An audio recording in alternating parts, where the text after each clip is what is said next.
ఈ గుడికి మా ఇంటికి చాలా ఎక్కువ రిలేషన్ ఉందండి. మా అత్తయ్య గారు చనిపోయేంత వరకు గత 30 సంవత్సరాలుగా ఈ గుడికి చాలా ఎక్కువగా ఆవిడ జీవితం అంతా ఇక్కడే గడిపేసింది. ఆవిడ నాకు పెళ్లి కాకముందు కూడా నాకు పెళ్ళై ఒక 10 ఇయర్స్ అవుతుందేమో. ఆవిడ ప్రతి చిన్నదానికి అంటే కష్టం వచ్చినా ఒడిబియ్యం పోస్తానంటాం. అంటే అమ్మవారు ఈ కష్టం తొలగిపోవాలి, నేను ఒడిబియ్యం పోస్తాను.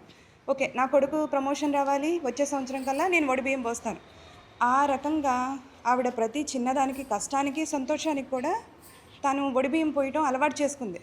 అది మా ఇంట్లో ఒక ఏంటంటే ఓకే, ఇది సంతోషం జరుగుతుంది, ఒడిబియ్యం పోసుకోవాలి. ఇది మా ఇంట్లో ఈ హెల్త్ బాలేదు, ఒడిబియ్యం పోసుకోవాలి. అలా అన్నట్టుగా మారిపోయిందండి.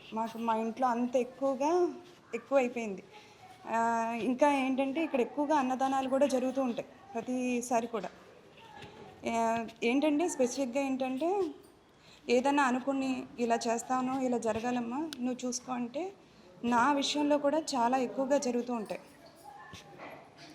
ఇంతకు మించి ఏంటంటే మా అత్తయ్య గారికి ఆవిడ ఎక్కువ ఫీల్ ఉండడం వల్ల నేను అంత ఎక్కువగా దైవభక్తురాలు కాకపోయినా కానీ ఆవిడ ఇన్ఫ్లుయెన్సర్తో అంటే మేము బాగా ఎక్కువగా పూజలు చేయటం, ఇదిగో చిన్నారి నువ్వు పోస్తే నీకు నెక్స్ట్ ఇయర్ కల్లా నీ హైక్ వస్తుంది, అలా అలా చెప్పడం వల్ల నాకు అది ఇన్బిల్డ్ అయిపోయి రేపు మా మమ్మీ వాళ్ళు కూడా ఉంటారు కదా, మాది వెస్ట్ గోదావరి.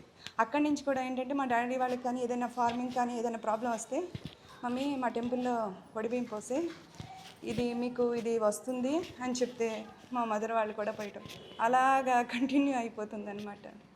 అంత ఎక్కువగా ఈవిడితో లింక్ అయ్యి ఉన్నాం.